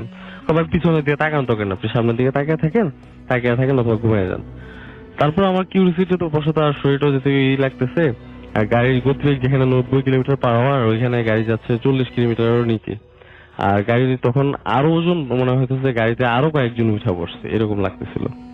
তো দেন আপনার আর একটু সামনে যাওয়ার পর আবার ঝাঁকুনি প্লাস আপনার গাড়িটা প্রচন্ড ফারবার লাগতেছিল আর ঝাঁকুনি লাগতেছিল। এই কারণে আমি ড্রাইভারকে বললাম যে ভাই আমি তাহলে কি কোনো প্রবলেম নাকি? না ভাই কোনো প্রবলেম নাই। তারপর আমি বললাম যে তাহলে গাড়িটা একটু সাইড করেন, একটু চেক করে নিই। তো দেন গাড়িটা সাইড করলো। গাড়িটা সাইড করার পর আমরা পিছনে চেক করলে দেখলাম না আর সবকিছু এভরিথিং অলরাইট। তো আমরা একটু চা সিগারেট খেয়ে ওইখান থেকে একটু রেস্ট নিয়ে দেন আবার গাড়িতে উঠি। গাড়ি স্টার্ট করার পর আপনার কুর্মিবাগ নামে ওইখানে একটা রোড আছে। কুর্মিবাগের আর একটু সামনে গেলেই ওইখানে আপনার একটা কবরস্থান আছে। কবরস্থানের একটু সামনে যখন যাই তখন গাড়িতে অদ্ভুত একটা আওয়াজ হয়ে আপনার গাড়িটা স্টপ হয়ে যায়। সাথে সাথে স্টপ বলতে কি গাড়িটা স্টপ করতে বাধ্য হয় আমরা গাড়ি থেকে সাথে সাথে বললাম কি হয়েছে। পরে আমরা বুঝতে পারলাম যে গাড়ির পিছন থেকে কোনো একটা আওয়াজ হচ্ছে। তো আমরা তারপর বললাম, ড্রাইভার বললো যে ভাই নিচে নামার দরকার নেই, বাইরে নামার দরকার নেই, আমরা গাড়ি আস্তে আস্তে চালিয়ে নি। তো তারপর ড্রাইভার গাড়ি চালাচ্ছিল। এবার পিছন থেকে শব্দ আসতেছিল, কেউ যেন দরজা নক করলে যেরকম শব্দ হয় এরকম নক করার শব্দ আসতেছিল। লাইক আপনার একবার একসাথে 3বার টোকা দিতেছে, তারপর আবার কিছুক্ষণ স্টপ, আবার দেন 3-4বার টোকা দিতেছে, তারপর আবার কিছুক্ষণ স্টপ। তো এরকম অবস্থা আমার খুব ভয় লাগতেছিল। আমি আমার শরীরটাও খুবই লাগতেছিল। আমি বললাম যে ভাই কোনো প্রবলেম মনে হইতেছে, একটা কাজ করি, নাহলে আমরা কিছুক্ষণ ব্রেক নেই। বলো ভাই ব্রেক নেওয়ার দরকার নাই, আমরা তো বেশি কিছুক্ষণ নাই, 1 ঘন্টা 1.5 চালাইলে মনে হয় চলে যাবো, আমরা কন্টিনিউ করি। আমরা আচ্ছা ঠিক আছে, আপনার যে ইচ্ছা। তো ভাই আপনি মিররের দিকে তাকান না, আপনি জাস্ট শুধু সামনের দিকে তাকিয়ে থাকেন। আরেকটু সামনে যখন যাই তখনই আমাদের সাথে ঘটে সবচেয়ে ভয়াবহ ঘটনাটা। আমাদের গাড়িটা হঠাৎ করে আপনার পিছনের যে ডেকের ইটা খুলে দিয়ে আপনার কফিনটা পড়ে যায়। এখন একটা অ্যাম্বুলেন্সের ডেক তো সম্পূর্ণ লক থাকে, আর ডেকটা লক যদি খুলতে হয় ভিতর থেকে খুলতে হবে, অথবা চাবি দিয়ে বাইরে থেকে খুলতে হবে। তো কফিনটা যখন পড়ে যায় তখনই আমাদের শরীর আরো বেশি হয়ে যায়। আমরা সাথে গাড়িটা ব্রেক করি, যেহেতু 90 কিলোমিটার বা 80 কিলোমিটার পার আওয়ার গতি ছিল, আমরা প্রায় 10-15-20 গজ সামনে চলে যাওয়ার পর গাড়ি ব্রেক করার পর দেন গ্লাসটা খোঁজা শুরু করি। আশেপাশে যা আছে দেখলাম যে না, গ্লাস কোথাও নাই। তো আমরা গাড়ির পিছনে ব্যাক করে আস্তে আস্তে খুঁজতেছি। এক পর্যায়ে দেখলাম যে লাশ আছে, বাট কফিনটার সাথে কফিনটা নাই। তো কফিনটা নাই দেখে আমাদের সবচেয়ে বেশি ভয় লাগছে। তো লাস্টটায় আমরা টাইনা রাস্তার পাশে পড়েছিল, রাস্তার মধ্যে উঠালাম। ওই আরেকটা কথা বলতে, আমি মিস্টেকলি বাই মিস্টেক ভুল হয়ে গেছে, লাস্টটা গলা কাটা ছিল। তো আপনার গলাটা জাস্ট জয়েন্ট ছিল, আপনার মনে হয় জয়েন্ট করে দিছে এখান থেকে। তো আমরা শুধু শরীরটা পাই, মাথাটা পাচ্ছি না। তখন আমরা হাতে ওনাদের এই যে অ্যাম্বুলেন্সের সাথে যে লাইট থাকবে, লাইট দিয়ে আশেপাশে খোঁজা হলো। প্রায় 5-7 মিনিট খোঁজার পর মাথাটা পাইলাম। বাট মাথাটা অদ্ভুত একটা জিনিস লক্ষ্য করলাম, যে কাকড়া বা ইঁদুর টাইপের বা ইঁদুর মানে কোনো প্রাণী যদি কান বা নাক বা গলার যদি কোনো অংশ খায়, টুকটুকরে খায়, ওইরকম মানে খাওয়া, কান নাক গলা এরকম টুকটুকরে খাওয়া। তো এটা দেখে আমরা দুজনে একজন আর সাহস রাখতে পারলাম না, শক্তি রাখতে পারলাম না। জাস্ট মাথাটা ধরে আমার ড্রাইভারটা ওই মানে বডিটার কাছে ফিকে আমার ফেলে, আমরা রাস্তার উপর জিটে দৌড়ে একটা চায়ের দোকানে যাই। যার পর এখানে 3-4 জন বসা ছিল, ওনাদেরকে ডিটেলস বলার পর ওনারা বললো যে ভাই এই রাস্তাতে এমনি খারাপ, ঠিক আছে আপনারা আমাদের সাথে চলেন।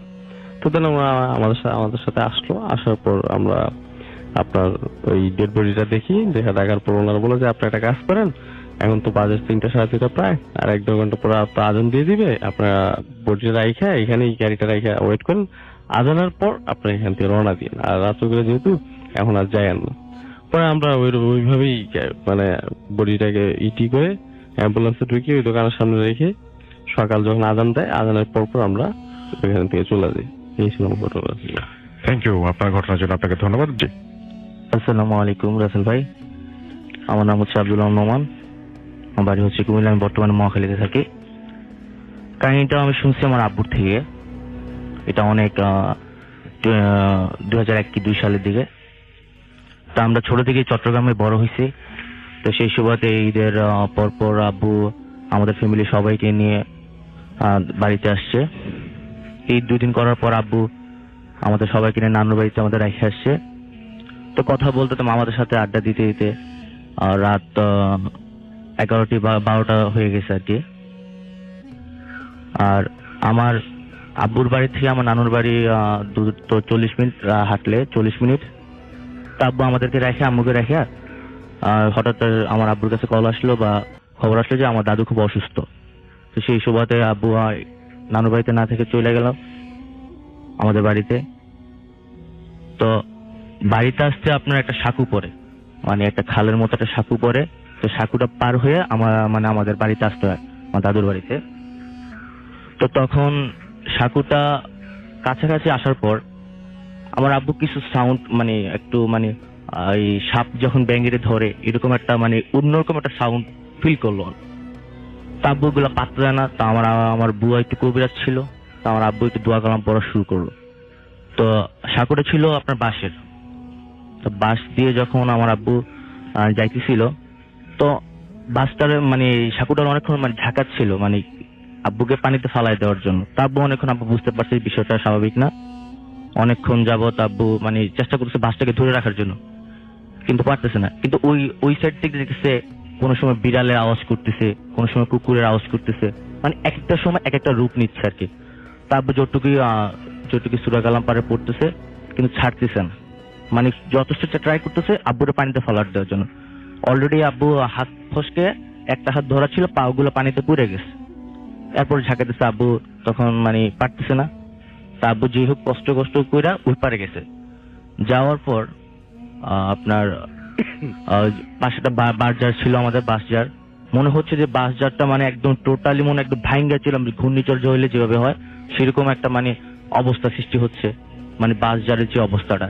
তা আমার আব্বু বুঝতে পারতো, মানে খুব ভয় পাইতেছে, কারণ এতদিন চট্টগ্রাম ছিল, হঠাৎ করে বাড়িতে আসলে অনেক বছর পর, এরকম জিনিসটা সে আশা করেনি।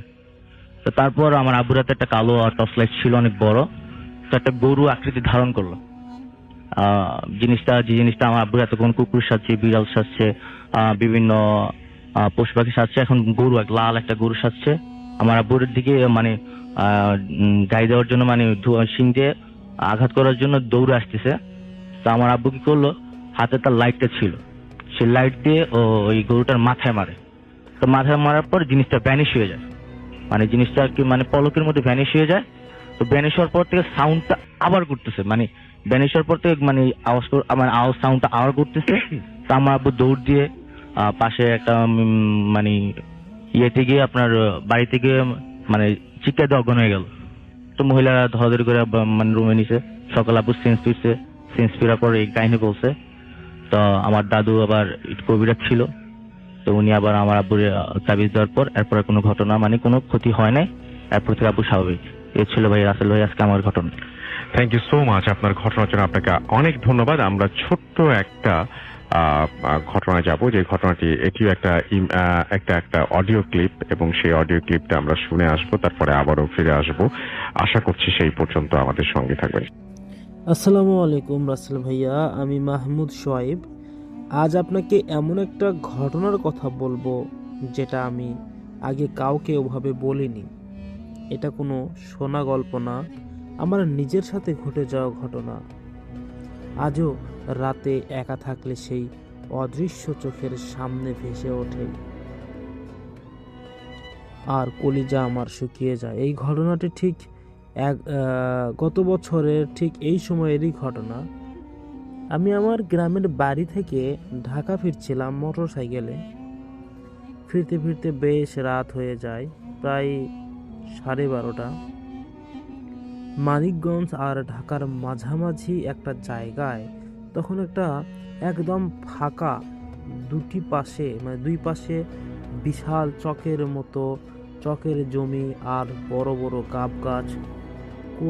গাব গাছ ছিল। এবং আসলে ভাই ওই যে পাশেই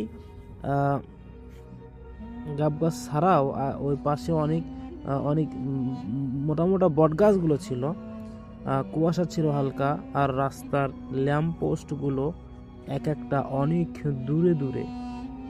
হঠাৎ করেই আমার বাইকটা কোনো কারণ ছাড়াই বন্ধ হয়ে গেল রাসেল ভাইয়া। আমি কয়েকবার কিক মারলাম, স্টার্ট নিল না। চারপাশে এত নীরব ছিল রাসেল ভাই যে আমার নিজের নিঃশ্বাসের শব্দ মনে হয় আমার কানে পড়তেছে।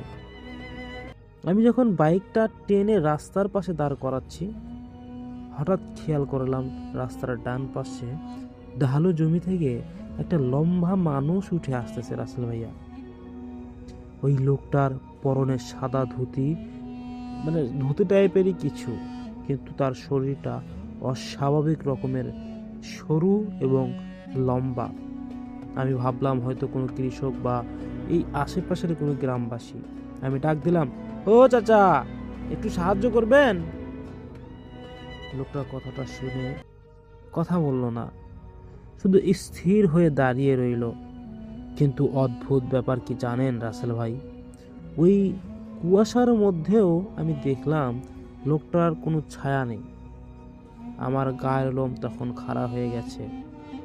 আমি তাড়াহুড়ো করে আবার বাইক স্টার্ট দেওয়ার চেষ্টা করছি। তখন লোকটা ধীরে ধীরে আমার দিকে আসতে শুরু করলো। সে হাঁটছিল না, সে শুধু মানে হাঁটছিলই না রাসেল ভাই, মনে হচ্ছিল সে মাটির উপর দিয়ে ভেসে ভেসে আসতেছিল আমার কাছে। সে যখন ল্যাম্প পোস্টের আবছা আলোয় কাছে এলো, আমি যা দেখলাম তা দেখার জন্য আমি মোটেও প্রস্তুত ছিলাম না। লোকটার কোনো মুখ নেই রাসেল ভাইয়া, চোখ, নাক, কিচ্ছু নেই, শুধু চামড়া দিয়ে ঢাকা এক সমতল জায়গার মতো। আর তার হাতগুলো হাঁটু ছড়িয়ে নিচে নেমে এসেছে। আমি চিৎকার দিতে চেয়েছিলাম, কিন্তু গলা দিয়ে কোনো আমার শব্দ বের হচ্ছিল না। ঠিক ওই মুহূর্তে লোকটার সেই লম্বা হাত বাড়ালো আমার ঘাড়ের দিকে। রাসেল ভাই, আমি চোখ বন্ধ করে শেষবারের মতো বাইকে একটা জোরে কিক দিলাম। অলৌকিকভাবে আমার বাইকটা স্টার্ট নিল।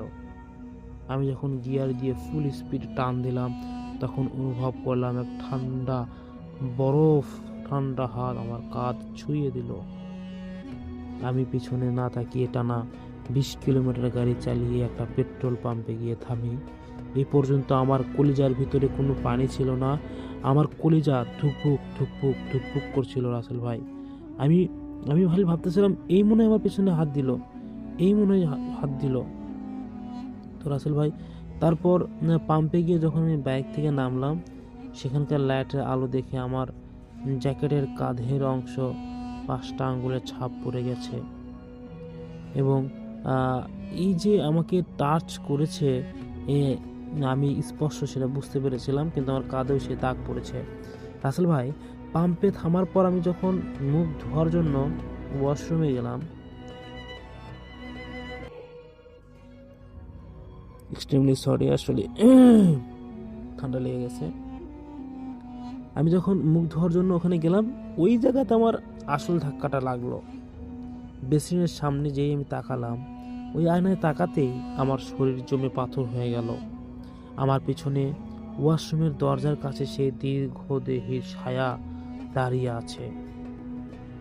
আমি কিন্তু যখন বাস্তবে পিছনে তাকালাম, সেখানে কিন্তু কাউকে দেখতে পারিনি, শুধু আয়নার দিকে তাকালেই তাকে দেখা যাচ্ছে। সে তার লম্বা হাত দিয়ে আয়নার ওপর কিছু একটা লিখলো। আমি স্পষ্ট কাচের ওপর বাষ্প দিয়ে লেখা ফুটে উঠল, ফিরে আসিস না। আমি কোনো মতেই বাইক চালিয়ে বাসায় পৌঁছাই।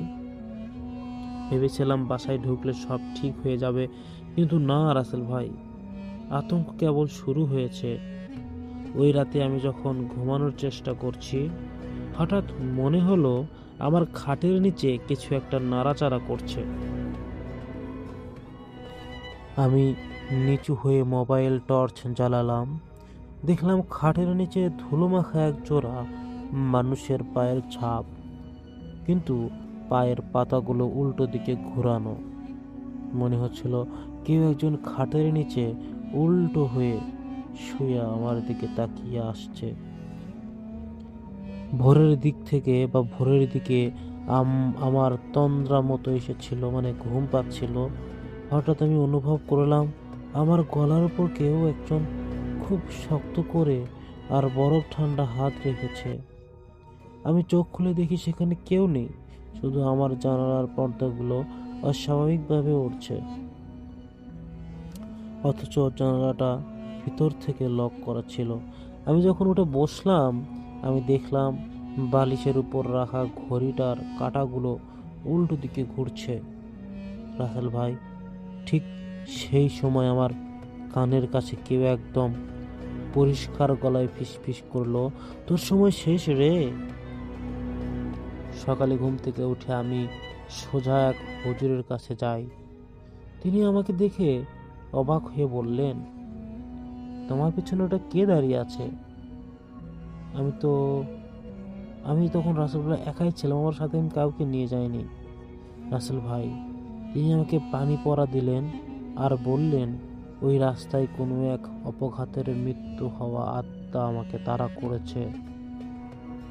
আজও আমি একা ঘুমালে সেই জ্যাকেটের পোড়া দাগটা বা ওই দাগটা থেকে এক অদ্ভুত পচা গন্ধ পাই।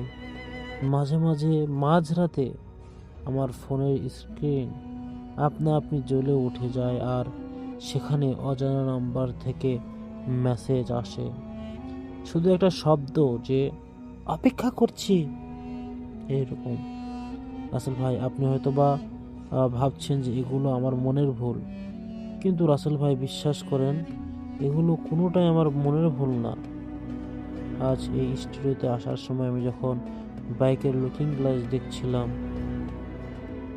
এবং লুকিং গ্লাসে তাকালাম, সেই ছায়াটাকেই বাস্তবে রাস্তার মোড়ে দাঁড়িয়ে থাকতে দেখেছি। আমার মনে হচ্ছে সে আজ আপনার এই স্টুডিওর বাইরে কোথাও দাঁড়িয়ে দাঁড়িয়ে আছে। রাসেল ভাইয়া, এইভাবে আমার সাথে শুরু হয় এই ইটার মানে এই যে অবয়ব কালো জিনটা আমাকে ছাড়তে চাচ্ছে না রাসেল ভাই। তো আমি এটার থেকে পুরোপুরি পরিত্রাণ নেওয়ার জন্য জীবনে যতটুকু রিস্ক নেওয়া দরকার সবই নিয়েছি। ঠিক এই মুহূর্তে আপনার সাথে বসেও যে আমার সাথে বা বলতে বলতে আপনার এই ঘটনাটা বলতে বলতেও যে আমার গায়ের লোম খাড়া হয়ে যাচ্ছে, কেন জানেন? কারণ সে রাতের সেই বিভৎসী পচা গন্ধ এবং গন্ধ শরীরটা বা গন্ধটা আমি এখনো এখান থেকেও পাচ্ছি। ঠিক সব কিছু ঠিকঠাক এবং মানে মরা মানুষের মরা পশুর পচে যাওয়া মাংসের যে গন্ধ থাকে না রাসেল ভাই, আপনি কি টের পাচ্ছেন না? এই ঘটনা ঠিক 3 দিন পর আমি রাতে ঘুমানোর চেষ্টা করছি। হঠাৎ মাঝরাতে রুমের তাপমাত্রা এত বেশি কমে গেল যে আমি শীতে কাঁপতে কাঁপতে অজ্ঞান হয়ে যাবে এই অবস্থা। আমি উঠে রুমের লাইট জ্বালায়া দেখলাম, মানে আমি জ্বালাতে চাইলাম কিন্তু চারিদিকে সুইচ কাজ করছে না, অথচ বাইরে করিডোরে লাইট জ্বলছে। আমি যখন দরজার দিকে এগোচ্ছি দেখলাম আমার দরজার পাশে বা আমার দরজার নিচে দিয়ে কালো রঙের ঘন এক ধোঁয়া বা কুয়াশার মতো কিছু একটা ভিতরে ঢুকছে। আর সেই ধোঁয়ার কারণে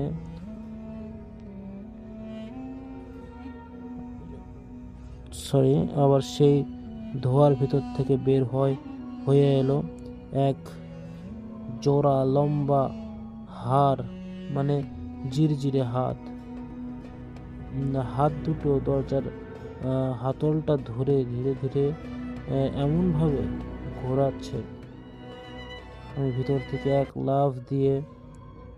লাফ করে ছাদে উঠে গেলাম এবং আমি ভিতর থেকে চেষ্টা করলাম যে দরজাটা খোলার জন্য, এবং আমি অনেক চেষ্টা করলাম, দরজাটা একটুখানি ফাঁকা হলো। আর সেই অন্ধকারের ফাঁকা দিয়ে আমি দেখলাম দুটো জ্বলন্ত চোখ। মানুষের চোখ ছিল না রাসেল ভাই, ঠিক বিড়ালের চোখের মতো হলদা চোখ। সেই দুটো চোখ আমার দিকে সেই বড় বড় চোখে তাকিয়ে আছে। পরের দিন সকালে আমি যখন ঘাম দিয়ে জ্বর নিয়ে জেগে উঠলাম, দেখলাম আমার টেবিলের উপর একটা পুরনো হলদে কাগজ পড়ে আছে, অথচ আমি নিশ্চিত ওটা আগে ওখানে ছিল না।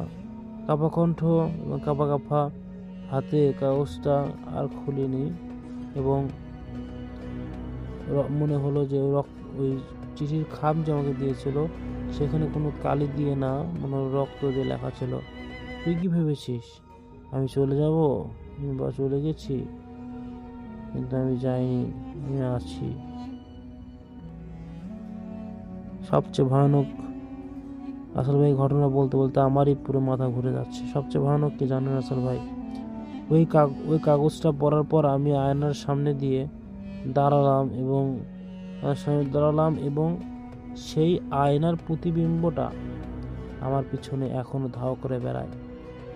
আসলে ভাইয়া এখন আজ আপনার স্টুডিওতে আসার আগে যখন লিফটে উঠি, লিফটের স্টিলের বাড়তি যখন আমি ওই বড় কাউকে এই ঘটনাগুলো, মানে আমার আত্মীয় স্বজনের মধ্যে বড় কাউকে এই ঘটনাগুলো বলি, তখন তিনি আমার জ্যাকেট পরার দাগের কথা বলে, দেখি তোমার ওই জ্যাকেটটা। তখন আমি জ্যাকেটটা দেখাই এবং আস্তে আস্তে ওই দাগ যেটা ছিল ওই দাগটা বড় হচ্ছে আর সেখান থেকে রক্তবর্ণ একটি আঠালো তরল বের হচ্ছে। ওই যে আমার বাইকের পিছনে হাত দিয়েছিল কাঁধে, সেখান থেকে। আসলে ভাই আমি কি একটু পানি পেতে পারি? কারণ আমার খুব ভয় লাগছে। মনে হচ্ছে এই ঘর থেকে বের হওয়ার পর আমি আর নিজেকে খুঁজে পাবো না, মানে এইরকম একটা উপস্থাপনা হয়। গল্পের একদম শেষে আমি চলে এসেছি এবং এই ঘটনার সত্যতা যাচাই করতে যাইনি। এই ঘটনাটি আমাদেরকে পাঠিয়েছে, খুবই কষ্ট হলো ঘটনাটি পড়ার কারণে। আসল ভাইয়া এই ঘটনাটি আমাদেরকে পাঠিয়েছেন, বাংলিশ লিখে ইমেল করেছেন। যদি আপনাদের ঘটনাটি ভালো লাগে তাহলে অবশ্যই আমাদের সাথে শেয়ার করবেন। আপনাদের কাছে কোনো ঘটনা থাকলে আমরা কিন্তু অবশ্যই আপনাদেরকে সেই বিষয়ে বলবো যে আপনারা ঘটনা পাঠান। আমরা প্রতিনিয়ত আপনাদেরকে এইরকম ঘটনা উপহার দেব। সবাই ভালো থাকবেন, সুস্থ থাকবেন। দেখা হচ্ছে নেক্সট কোনো ইমেইল এপিসোডে। আসসালামু আলাইকুম। ধন্যবাদ ডিয়ার লিসেনার, যারা এতক্ষণ পর্যন্ত আমাদের ঘটনাগুলো শুনলেন।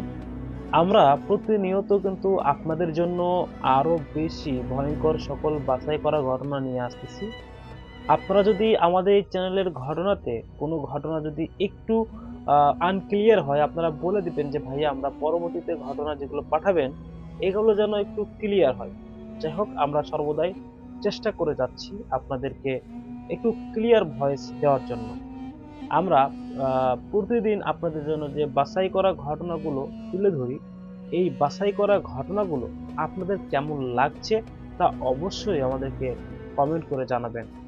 আমরা প্রতিনিয়ত আপনাদের জন্য এইরকম বাছাই করা সকল ঘটনাগুলো এই টপ ভূত এফএম চ্যানেলের মাধ্যমে তুলে ধরে থাকি। টপ ভূত এফএম চ্যানেল বর্তমান অবস্থায় আপনাদের কাছে খুবই জনপ্রিয় আমি বুঝতে পারি, কারণ আপনাদের রেসপন্স, আপনাদের ভালোবাসা সবকিছুই এক অতুলনীয় অবিশ্বাস্য ভালোবাসা আমার কাছে। আপনারা যদি এইরকম ভাবে প্রতিদিন ভয়ঙ্কর সকল ঘটনা পেতে চান, মানে বাছাই করা ঘটনাগুলো পেতে চান, আমরা কিন্তু প্রতিনিয়ত এইরকম বাছাই করা ঘটনাই আপনাদের সামনে তুলে ধরার জন্য আমরা চেষ্টা করি। যদি আপনারা প্রতিদিন এইরকম ভয়ঙ্কর সকল বাছাই করা ঘটনাগুলো শুনতে চান তাহলে অবশ্যই আমাদের এই চ্যানেলটিকে সাবস্ক্রাইব করে রাখতে হবে। আমরা প্রতিনিয়ত আপনাদের জন্য নতুন ঘটনাগুলো মেকিং করি। প্রতিদিন আমরা ছাড়ি, কোনো নির্দিষ্ট দিন নেই। আমরা প্রতিদিন ঘটনা ছাড়ছি ভূত এফএমকে টিকিয়ে রাখার জন্য। আপনারা ভূত এফএম অনেক বেশি ভালোবাসেন আমরা জানি। এই জন্যই তো আমরা সারাদিন অনেক কষ্ট করে এইরকম সকল ভয়ঙ্কর ঘটনাগুলো আমরা বাছাই করে আপনাদের সামনে তুলে ধরি। আমরা অনেক ঘটনা শুনি, ভূত এফএমের এমন কোনো এপিসোড নেই যেগুলো আমাদের শোনা নেই। এরকম অনেক ব্যক্তি আছে যারা ভূত এফএম অনেক বেশি ভালোবাসে, অনেক আগে থেকে ভূত এফএম গুলো শোনে। তারা অনেকেই বলে যে ভাইয়া ভূত এফএম যতই শুনি না কেন এটা না শুনলে শান্তি পায় না, এটা না শুনলে ঘুম হয় না। অনেকেই অনেক জায়গা থেকে আমাদেরকে এইরকম কমেন্ট করে। আমাদের এই কমেন্টগুলো দেখলে আস্থা এবং ভালোবাসা তাদের প্রতি বাড়ে, যারা ভূত এফএমকে অনেক বেশি ভালোবাসে। যদি আপনারাও এইরকম ভূত এফএমকে ভালোবাসেন, ভূত এফএমের সাথে থাকতে চান, ভূত এফএমের সদস্য হয়ে থাকতে চান, আমি বলবো অনেকেই আছে যাদের জীবনের সাথে অনেক ঘটনা ঘটে গিয়েছে। অনেকেই আছে যারা তাদের নিজেদের জীবনের জন্য নিজেরা যাতে কোনো বিপদে না পড়ে এই জন্য তাদের সাথে ঘটে যাওয়া ঘটনাগুলো শেয়ার করতে চায় না। এরকম আরো অনেকেই আছেন যে ভাই আমরা যে ঘটনাগুলো আমাদের জীবনের সাথে ঘটে গিয়েছে এই ঘটনাগুলো আমরা আপনাদের সাথে শেয়ার করতে চাই। আপনারা যদি সে সুযোগ দেন তাহলে খুবই ভালো হয়।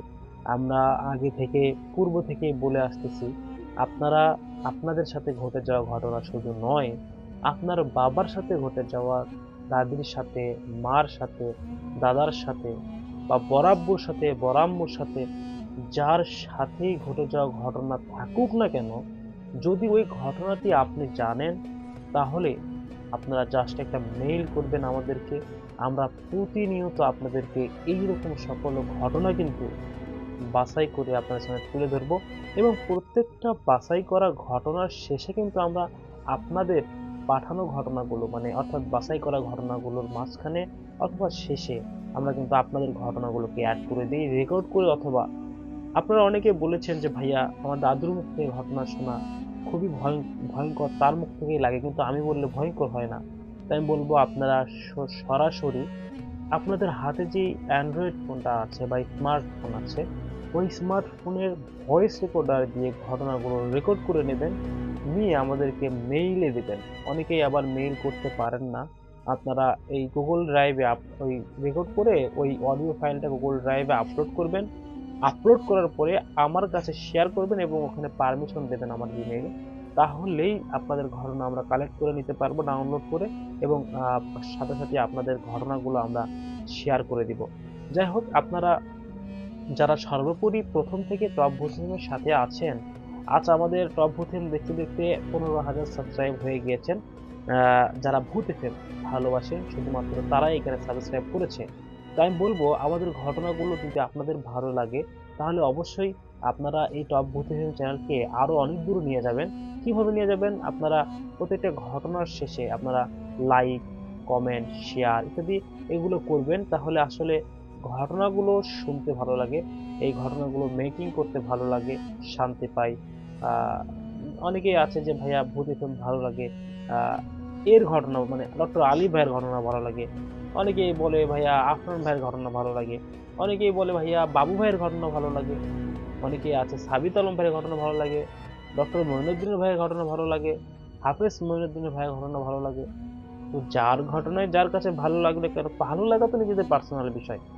যদি আপনাদের ডক্টর আলিফের ঘটনা ভালো লাগে, তো তার ঘটনা তো দিয়ে দিয়েছি, আগের বার আমাদের কমেন্ট করা হয়েছিল। অনেকেই যদি আজকে কমেন্ট করে ভাই আফরান ভাইয়ের ঘটনা লাগবে, আমরা কিন্তু পরবর্তী এপিসোডে বা পরবর্তী ঘটনায়, আমরা কিন্তু বাছাই করা ঘটনায় আমরা কিন্তু আফরান ভাইয়ের ঘটনা নিয়ে আসতে বাধ্য। কারণ আপনাদের চাওয়াই আমাদের কাছে মূল উদ্দেশ্য, আপনাদের চাওয়া পূরণ করাই আমাদের মূল উদ্দেশ্য। আপনারা যে ঘটনা শুনতে চাইবেন আমাদের জাস্ট কমেন্ট করবেন, আপনারা কোন ঘটনা শুনতে চান, আমরা আপনাদের রুচিসম্মত, আপনাদের চাহিদা সম্মত আমরা সেই ঘটনাগুলো আপনাদের সামনে তুলে ধরবো ইনশাআল্লাহ। আমরা প্রতিনিয়ত আপনাদের খুশি করার জন্য ভয়ঙ্কর একটা থমথমে পরিবেশে আপনাদেরকে পাঠিয়ে দেওয়ার জন্য চেষ্টা করে যাই। অনেকেই ভূত এফএম মানেই মনে করে চারদিকে থমথমে পরিবেশ, নীলচে অন্ধকার, ভয়ঙ্কর একটা উত্তেজনা। ভয়ের মধ্যে কিন্তু একটা আনন্দ আছে, এটা শুধুমাত্র ভূত এফএম লাভার যারা তারাই বুঝতে পারে, বাকিরা কেউ বুঝবে না। যাই হোক, আজকের মতো এখানে বিদায় নিব আমি। পরবর্তীতে কার কণ্ঠে ঘটনা শুনতে চান তা আমাদেরকে কমেন্ট করে জানাবেন। আজকের মতো এখানে বিদায় নিচ্ছি। সবাই ভালো থাকবেন, সুস্থ থাকবেন, আর দেখা হচ্ছে আমাদের নেক্সট কোনো ইমেল এপিসোডে। সে পর্যন্ত আল্লাহ হাফেজ।